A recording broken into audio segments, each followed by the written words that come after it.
Today on our Tech for Business podcast, it is Cybersecurity Awareness Month, and we're going to dive into the lovely buzzword of deepfakes. So we're joined by Todd, our COO and CISO, and Nate, our Director of Cybersecurity.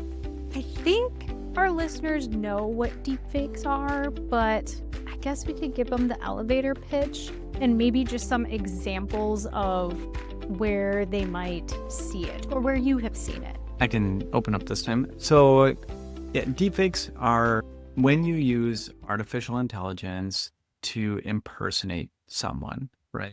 This goes back quite some time. I remember seeing a video from Adobe when they were first introducing some of their voice cloning technology, right? At the time, it was mind-blowing because they would kind of record the audio from the presenter, and then they changed the words. They were able to type it out and have it speak back. And I think on stage they changed it to basically say that the speaker kissed someone other than his wife or something, and everyone's mind was blown that how dare he say something along those lines, right? That was like 10 years ago. I don't have the day we can find that, but the tech has greatly evolved, right? And by this point, I think everyone knows AI is here. It's revolutionizing kind of how we work, how we think, that type of stuff. Where the deepfakes have done really good now is video. So in the past, audio was easy. You don't need to do much to impersonate a voice. There's even free services on this, and I've done training sessions on Grandpa, if you ever receive a call from me sounding like I'm in jail, let me run. Don't pay the demand, right? But with the video is where now it's starting to blur the line of what's reality and what's not. So if you spend any time on the internet, like let's say Reddit or YouTube or Facebook, disinformation is running rampant with deep fakes. Where we start to see this also become dangerous is that there's also been articles out there that will say North Korea is using deepfake technology to gain jobs at U.S. tech companies to then further, basically what they're doing is they're taking this technology, they're using deepfakes, gain jobs, receive a salary, which then is going back to the North Korean weapons program. And that's essentially how they're now siphoning money from the U.S. to fund their activities. Yeah, Todd, is this something that the average business owner should be concerned about, or is this kind of like an enterprise business issue? Well, I would say I'm sure there's all kinds of examples. I was kind of trying to figure out what to add into it, and I bear with me as my train of thought goes running rampant on me, and I was kind of going, what's the difference between a deep fake and AI slop? But to answer the other question is, I mean, there's so much stuff that's AI driven, and it's mildly interesting to me as I scroll through social media or whatever the case may be, and there's currently enough obvious stuff where I'm like, well, that's obviously AI. I don't think that's going to last much more than a year, and then it's going to be incredibly difficult to see it. So I think the threat is real, and I do think every business owner needs to be aware of it. Now, whether it's as relatively generic as something as we're just trying to pull some revenue from an organization to help funnel our desires, maybe one thing, but it could be something much more heinous than that too, right? I mean, in theory, if you're hiring an IT individual remotely and that person now gets credentials to your network, your host, but it could be anything else too. I mean, we had a retirement party at the office this morning, and somebody had mentioned they were buying a bunch of gift cards with their reward points. And someone was like, well, great. When the CEO asks for you to get a whole bunch of gift cards for them, you're all set. I keep going down this path because, what happens when it's a video of your CEO saying, hey, I need you to help me out. Nate, can you get me some gift cards? Those kinds of things are completely possible, right? It's your voice, it's your face, it's everything. It's the mannerisms. So yeah, I think the threat is real. It is something that everybody faces. I've done speaking engagements in the past, and Nate kind of mentioned the one with his grandfather. There is a generation of people in the United States and probably everywhere where they are pretty unsure of what's going on from a technology aspect. And something like this can be used to siphon millions of dollars away from a certain demographic of our nation. So not just business wise, I think it impacts everybody. I know this is getting a little bit deeper into it, so we can come back to your question as well. But I do want to call out it's not all nefarious either. There are legitimate business cases where deepfakes may be useful. Joking aside, let's say, Ariel already has a lot of content of me talking and speaking, right? We've rehashed certain ideas, so there's multiple ways that I've said things.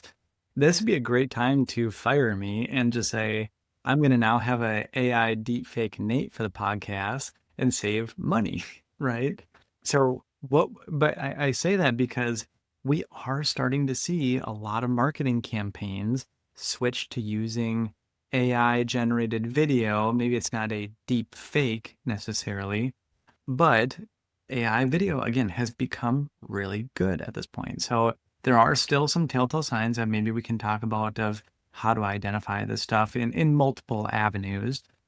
But when it comes to legitimate business cases is now you're seeing advertising agencies save significant amounts of money because they don't need to go to a casting director, hire the actors, develop the script, anything like that. They just have to say, put in a good looking individual that looks like this and this type of scenery and says these things. And they might get a really nice video with only a couple hours of work. And it still provides the same type of impact to its consumers.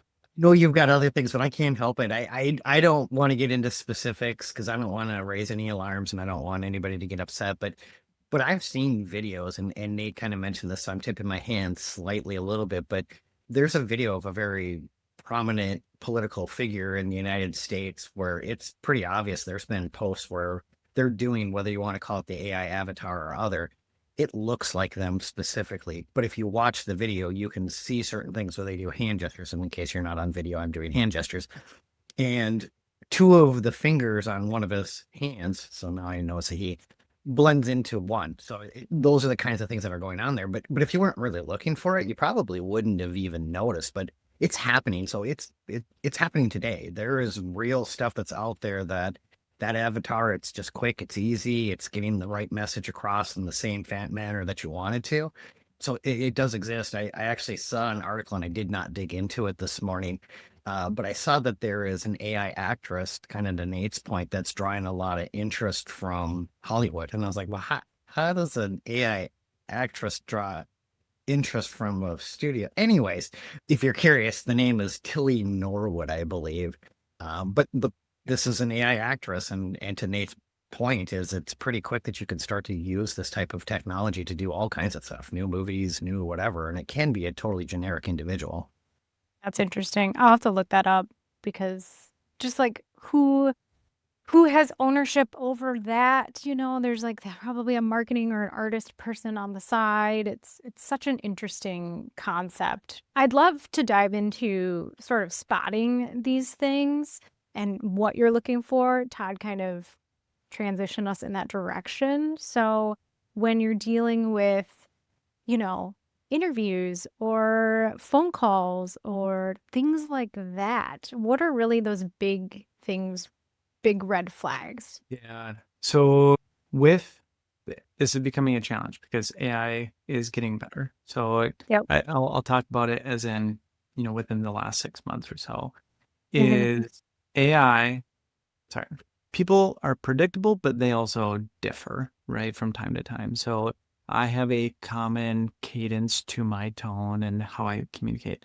But every once in a while, I will change things up, right, on the fly without having to have any rhyme or reason of why I do so. Now, the AI is going to kind of common patterns and try and stitch that together. And you can tune it to, maybe sound a little bit different. Sometimes it will struggle with certain intonations. Maybe, it always gives it a hard T or a hard S, and it might sound a little bit jarring. Other times, it'll often put the same spacing in between each words.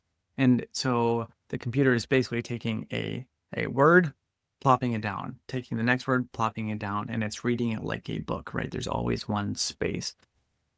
What we know is that people will sometimes put longer pauses like that. And so that's where people become a little unpredictable. So if you can follow something that sounds like a very common cadence or, standard, repeatable cadence, it could be a telltale sign. One of the other traits of audio is if you are interacting with a deep fake, it has to do its processing on the back end to be able to respond back. And so if I were to go ask you a question and you pause for 1, 2, and then respond, then at that point, it could be a deep fake. Maybe, maybe not.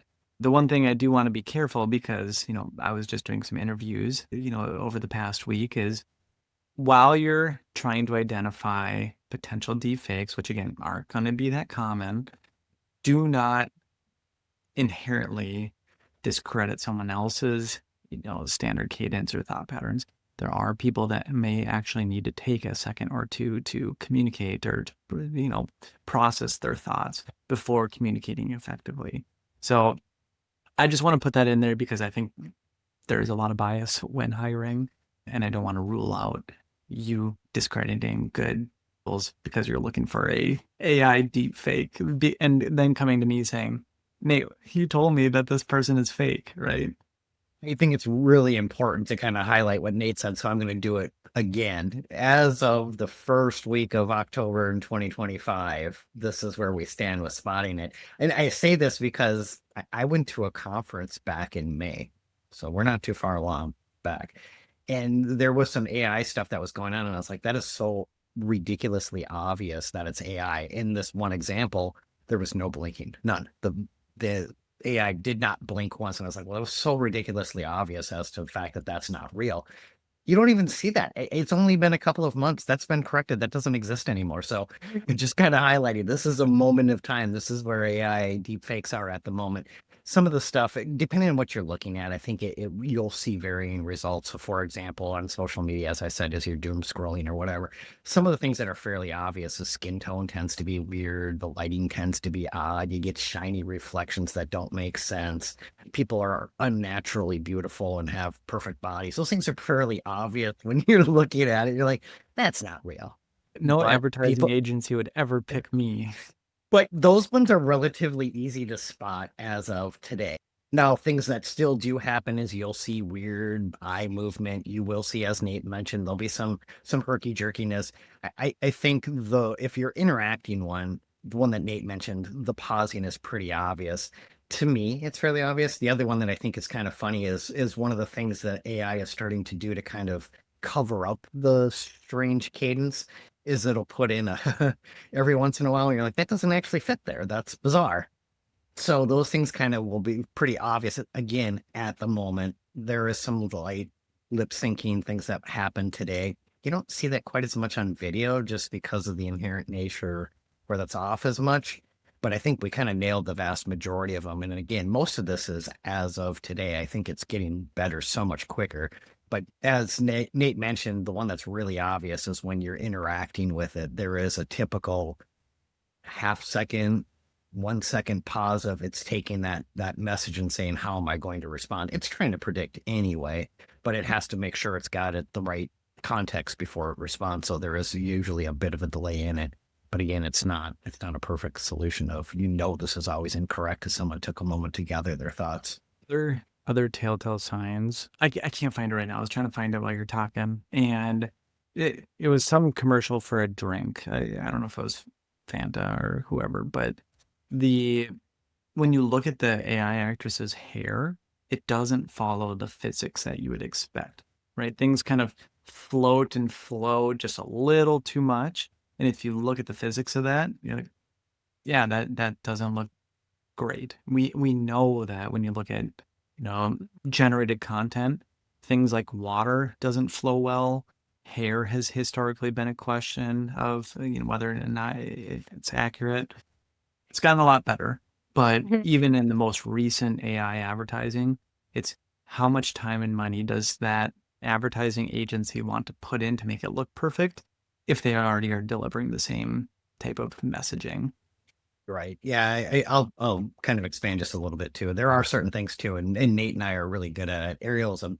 Would be a much tougher person to figure out if it's AI, but Nate and I both have quite a few hand gestures that pop up on video. So AI is not going to map that out very well. So I think those ones are fairly obvious too. But as I mentioned earlier, there is stuff where you can see blurring of and blending of fingers. So another one I saw is somebody had 6 fingers on their hand, and no, this is not a reference to Princess Bride, but it does happen. There was an article that came out, and already it's kind of slowly becoming obsolete, but they were talking about when you're interacting with like a deepfake, like in an interview, asking them to do something, to like stand up or to move. Or there was an article talking about kind of going back to a little bit more basic technology, like if you're on a phone, sending a code word, or just the same thing as like an MFA with someone. Like, can you say the code that I texted you? You know? So, can you talk a little bit about what are some of the steps we can take to make sure we're not falling for these things? I was trying to find another article here. We can put it in the show notes. There's a article about how a North Korean fake IT worker tried to get hired at KnowBe4. So KnowBe4 is a phishing and security training platform. Many of our customers use it. There was some anomalies that kind of showed up when trying to work with this individual.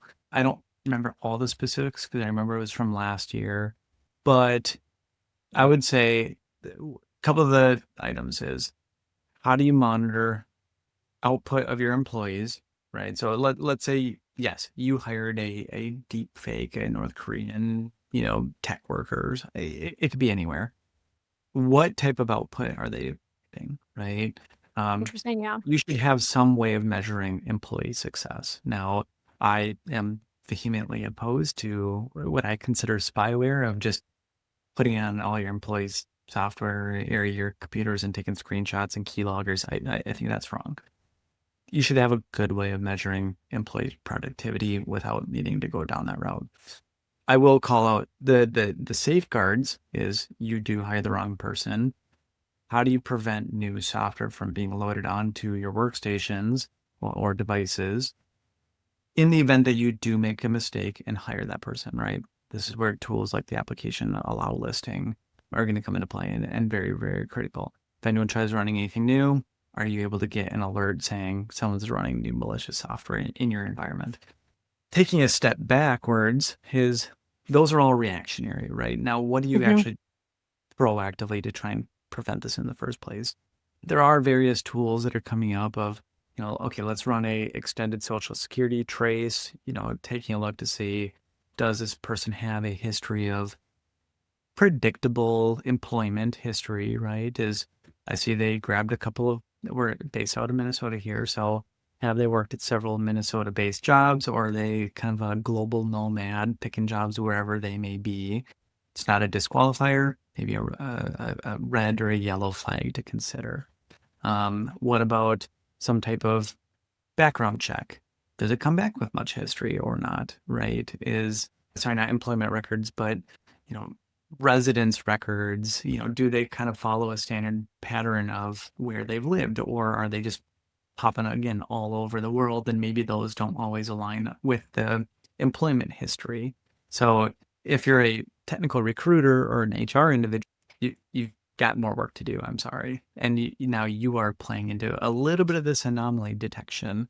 There are tools out there. I'm not partnering with any of them, for this podcast or anything, that do partner in with your HR background check software to provide the additional validation. And even on calls, maybe like a Teams call or a Zoom call, that can identify when there is some type of anomaly and on the fly, on the side, say, suspected deep fake, maybe either stop the call or, to Ariel, your point, hey, can you stand up for a second? Right? And provide that additional challenge. Yeah, all excellent things. I think the interacting in a video is very specific. I mean, there are other things that I think are worthy. So if you're doing, and this is just general stuff, right? If you're getting AI content, you'll often see the hyphen in the middle of words. You're like, people don't hyphen like that. AI does. So there's things like that too. But I think the video example of doing something unusual, some unusual motion is a great first thing. The other really good one I would have is stay skeptical just in general. It does make sense. One of the other things that I would typically keep front of mind is the interview is also very specific, but historically, I would say AI, a deep fake in particular, it's a method of social engineering. So what you're going to see with it is the same thing that you almost always see, which is there's going to be a sense of urgency. There's always going to get you to try and do something. And so all the things that we've preached in the past when it comes to social engineering, you still need to be aware of. Doesn't matter that it's a video now. It's just, why am I feeling this pressure? Why is this getting amped up? What's going on? And use the typical methods you'd have to kind of de-escalate the situation. I mean, ultimately, your typical good security things need to still stay in place. So, if someone's trying to get money from you or get login information, if it was somebody trying to interact with you, like they're the IT department, making sure you've got multi-factor authentications and then all those things all still make sense. They're all super urgent things that you need to be doing. So don't take your eye off the ball just because you got a video interface with somebody. Want to make sure you both get a chance to share anything that you'd like. But earlier in the podcast, we referenced using fake, or I would say generative AI, in this case, more ethically for marketers or creators or, businesses that do want to use these tools in a professional and ethical way. So, what are some rules of thumb you would share if a business wants to use this technology? Well, sorry, I'm going to start with like the ethical guidelines, the guide rails, if you will. Hypothetically, it doesn't matter if it's an internal person, and I'll just say, like Nate did, I'll use myself. If you were going to use an AI avatar of myself, you need to make sure that the consent is there, that I absolutely agree that it's okay that you can use the likeness in this manner. You want to make sure you're not misleading or harming the individual or wherever you're going with it. You probably should disclose that this is synthetic media. So those just are kind of general guide rails of you should probably at least start here.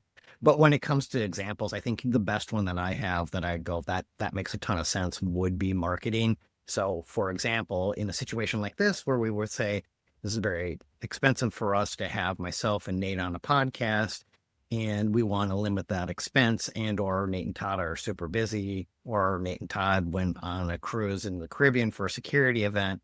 Any of those reasons would be good reasons to have an AI avatar to come in and help out with the podcast. Another one that pops in my head is similar, right? It would be like a training situation where it's front of the classroom. Let me get a quick video in. That would be another good example from me. I've been trying for 2 years to get Todd on that security cruise. So I think that's an implication or next year we're going. So come February or so, if you see Ariel mark this a synthetic video, Todd and I are working hard on a cruise. I'll touch on some of the laws. So no surprise, laws lag behind tech. The last time I checked, again, I'm not a lawyer and I don't regularly stay on top of the most latest laws. But the last time I had checked, which I believe was back in May, it was not illegal to use deepfake technology. Now, where it comes in to Todd's point is the things like libel and, that type of stuff. It is illegal, and they do call it out, to use deepfake technology to influence election campaigns and results. So the laws have already caught up to that part of it. So, but yeah, in general, there are ethical guidelines that we should all adhere to. Technically, you can do most of whatever you want, right? So, to your point, and where you would want to use this, internal resources would be a great use of this. So, how much time does it take to provide internal training to your employees? That's also very expensive. We know that the cost to onboard a new employee is approximately 1.5 times their salary, right? There's plenty of studies out there that you can go look at. And so, and the reason why is you have that initial employee and you have to take, their mentor or trainer and go run them through that entire training to bring them up to speed, lost efficiencies. What if you could take your written content that you've already generated, and I'll pick on AI a little bit, is a Copilot, Gemini, whatever platform you're using, go generate a basic call script and how to interact with our customers, right? Now you can take that, run it into another technology that does video generation and say, turn this into a training for new employees, right? I want you to be personable. I want you to, connect with them, make them feel welcome, right? Now you've essentially have a onboarding trainer that's AI driven or deep fake driven. You don't have to go pay for an employee to sit there and record those videos either. And at the end of the day, it doesn't really matter whether or not you have it or not. That's just a nice small touch to make an employee feel a little bit more welcome rather than just handing them a big document and say, read the 72 pages that we wrote up for you, right? So little touches like that can go a long way. I mean, AI is amazing. We love it. It can do amazing things.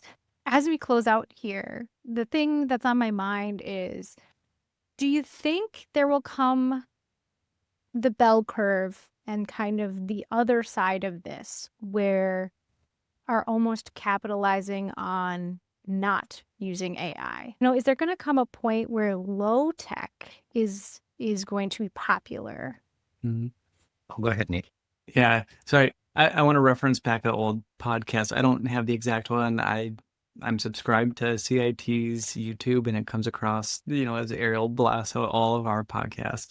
But there was one about AI and tech. So I want to call out for CIT, right? To summarize, Kyle said technology and automation go hand in hand, right? Or AI and, automation go hand in hand.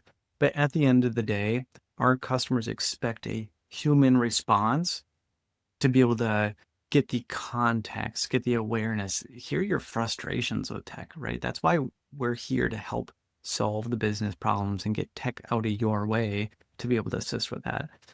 Now, if you have to talk to an AI that's missing all that rich context, that's not going to help you. So there is value of still driving the human touch to things. The value of AI and some of these deep fakes and, that type of stuff, again, kind of like the training documentation that I called out, is help use that to automate the efficiencies to things that don't really matter, right? But the things that are critical to the business or critical to how people interact with you always have the human touch.